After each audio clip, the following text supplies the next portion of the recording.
Salam Rahayu. Hari ini kita ingin membahas mengenai ngidam lagi, tapi ngidam yang beda. Ngidam yang dirasakan, yang dialami oleh suami. Ada yang pernah mendengar? Atau ada yang pernah mengalami? Ataukah ada yang mempunyai pengalaman mengenai hal tersebut? Jadi istri yang hamil, suami yang ngidam. Istri yang hamil, suami yang mual-mual. Istri yang hamil, suami yang pingin ini, pingin itu. Nah, ada yang pernah dengar demikian? Itu disebut dengan COVID syndrome. Bukan COVID ya, tapi COVID syndrome atau sympathetic intuition atau rasa simpati sang suami saat istrinya mengidam.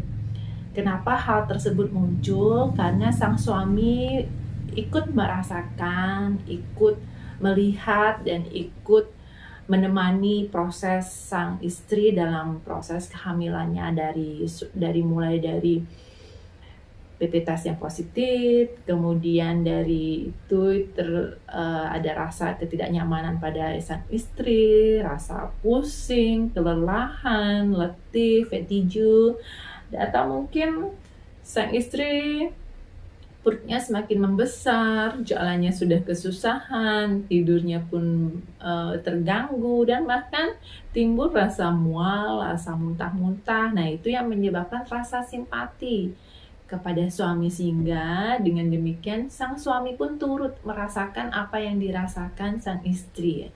Nah, dalam kondisi ini sebenarnya adalah hal yang wajar, karena begitu sang suami perhatian dengan sang istri sehingga ikut turut merasakan apa yang istri rasakan. Nah, itu disebut dengan COVID syndrome atau parasympathetic intuition husband. Yang demikian, yang perlu kita luruskan bahwa hal ini sangat mungkin terjadi pada proses kehamilan yang biasanya muncul pada keluhan ini atau tanda-tanda ini biasanya sang suami bisa muncul pada awal kehamilan, kemudian menghilang atau menurun pada trimester kedua, dan bahkan bisa muncul lagi sewaktu-waktu di trimester 3. Tidak menutup kemungkinan sang suami pun ikut mengidam atau ikut merasakan sesuatu apa yang dirasakan oleh ibu hamil. Nah, berbahayakah suami ikut mengidam?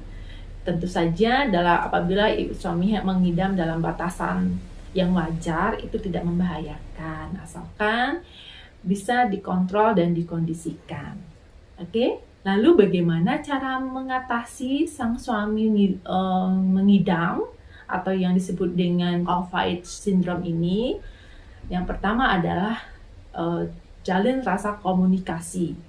Jadi komunikasi dua arah, searah dengan sang istri atau keluarga, bahwa sang suami juga ikut merasakan apa yang dirasakan, sehingga dia juga mengalami hal yang serupa seperti istrinya, atau bahkan sang istri tidak mengalami mual-mual, tapi sang suami yang turut merasakan mualnya. Jadi hal ini adalah hal yang wajar secara ilmiah. Ini disebutkan rasa intuisi atau rasa simpatik sang suami terhadap sang istri. Komunikasikan dengan istri bahwa saya pun turut merasakan apa yang istri rasakan, sehingga tidak menimbulkan rasa kekhawatiran atau tidak menimbulkan hal kecurigaan yang berlebihan terhadap sang suami. Kemudian mengakui dan menerima kondisi yang dialaminya. Iya, saya memang merasakan yang kamu rasakan, karena saya sangat kasihan terhadap sang istri. Saya juga turut merasakan rasanya mengidam, rasanya mual muntah, rasanya perutnya membesar, rasa yang tidak nyaman. Saya juga turut merasakan. Jadi nyatakan hal tersebut secara terbuka, secara fair terhadap istri Anda, terhadap keluarga Anda, dan itu membuat Anda mungkin merasa kadang terganggu atau merasa tidak nyaman terhadap diri Anda juga, tetapi agar Anda juga mendapat dukungan terhadap istri Anda ataupun mendapatkan dukungan dari anggota keluarga Anda. Dan yang berikutnya adalah menjaga kondisi fisik dan kesehatan. Jadi lakukan olahraga secara teratur. Jadi tidak hanya istri yang melakukan jalan-jalan pagi, juga bisa ditemani oleh sang suami, karena support system pada saat proses kehamilan itu sangat penting.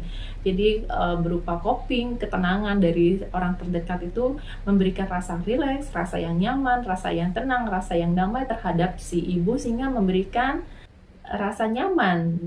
Sang ibu dapat lebih menikmati masa-masa kehamilannya, lebih enjoy dalam menikmati fase-fase yang merubah semua mengenai dirinya.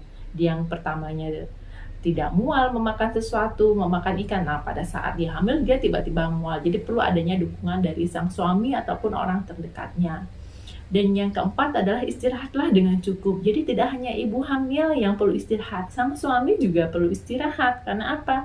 Agar semuanya tetap waras, agar semuanya tetap terjaga stamina dan energinya. Apabila sang suami juga kekurangan istirahat, juga dapat berpengaruh terhadap psikologinya, terhadap moodnya. Bagaimana sang suami dapat menjaga sang istri bila sang suami pun dalam keadaan psikologi yang tidak baik karena kekurangan beristirahat. Oke, kemudian yang kelima, tetap menjaga pola makan. Jadi tidak melulu soal ibu hamil, tapi sang suami juga harus diperhatikan. Sang suami juga tentunya memiliki kebutuhan yang sama dalam pemenuhan nutrisi.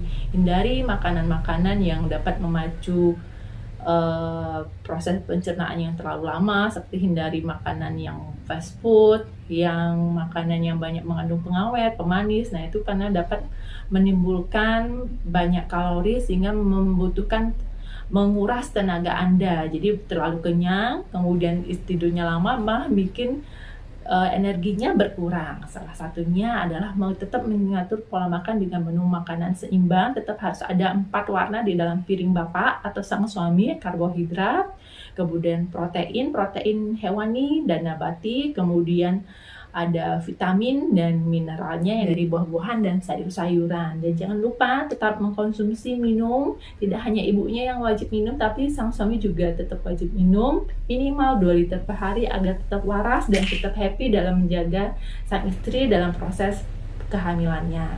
Nah, yang terakhir, sebaiknya suami beserta istri rajin menggali informasi berkaitan dengan kehamilan, kelahiran, mengenai ngidam, mengenai morning sickness, atau berkaitan dengan perubahan-perubahan yang terjadi pada setiap masa kehamilan, baik itu trimester 1, trimester 2, dan semester 3.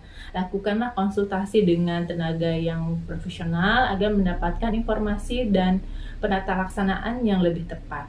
Demikian penjelasan saya mengenai COVID syndrome atau mengidam pada sang suami yang disebut dengan parasimpati intuisi husband, sehingga ibu Indonesia lebih cerdas dan lebih berdaya. Terima kasih, saksikan terus channel YouTube saya Bidan Dian Pramasari. Semoga bermanfaat. Salam Rahayu.